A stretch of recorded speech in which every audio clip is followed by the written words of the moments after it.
नमस्कार दोस्तों, हमारे चैनल में आपका स्वागत है। एक गांव में 4 मित्र रहते थे। इनमें से एक हाथी, एक दर्जी, एक सुनार और एक ब्राह्मण था।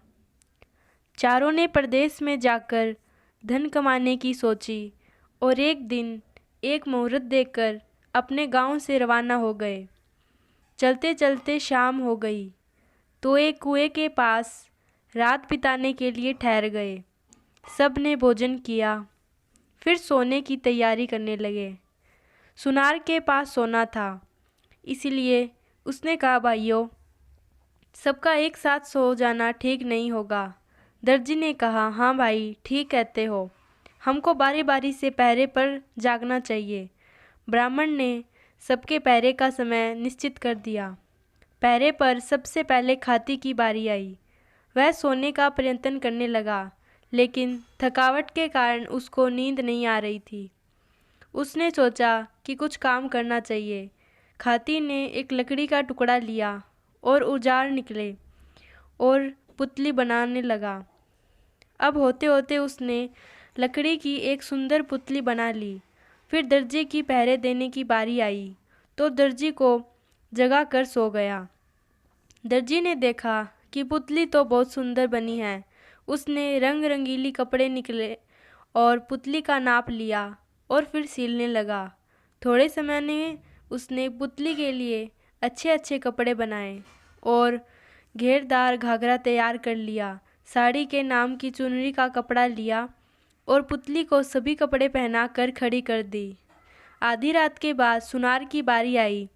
वह सोना निकाल कर गहने बनाने लगा। धीरे धीरे उसने हार, चूड़ियाँ, पायल आदि सभी बना लिए और पुतली को पहना दिए। पुतली बहुत सुंदर दिखने लगी। अंत में ब्राह्मण की बारी आई। वह पुतली को देखकर विचार में पड़ गया। उसने सोचा कि उस पुतली को अपने मंत्र से जीवित करना चाहिए। वह मंत्र बोलना शुरू हुआ। उस पर जल छिड़कने लगा। सुबह होते होते पुतली जीवित होकर जवान लड़की बन गई।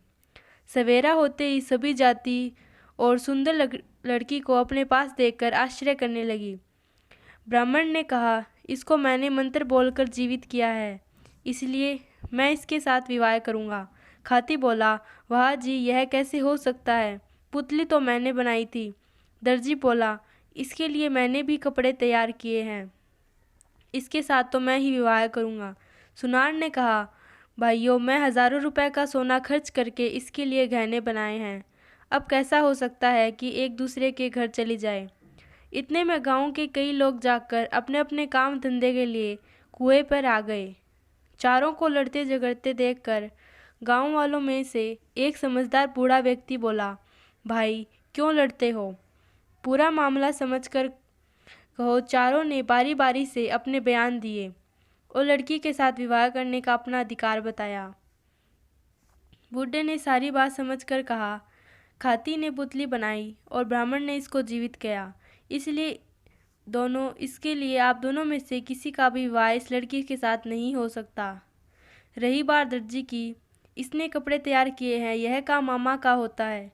विवाह पर मामा मायरे के रूप में कपड़े लाता है और विवाह करने वाला व्यक्ति गहने लाता है, यानी कि गहने पहनने वाला सुनार है, वही इस लड़की से विवाह कर सकता है। सबको यह न्याय स्वीकार करना पड़ा। सुनार की पत्नी सुख से रहने लगी। दोस्तों, यह खूबसूरत कहानी आपको अच्छी लगी हो तो मेरे चैनल को सब्सक्राइब ज़रूर करना, साथ ही बेल आइकन को प्रेस करना। Thank you.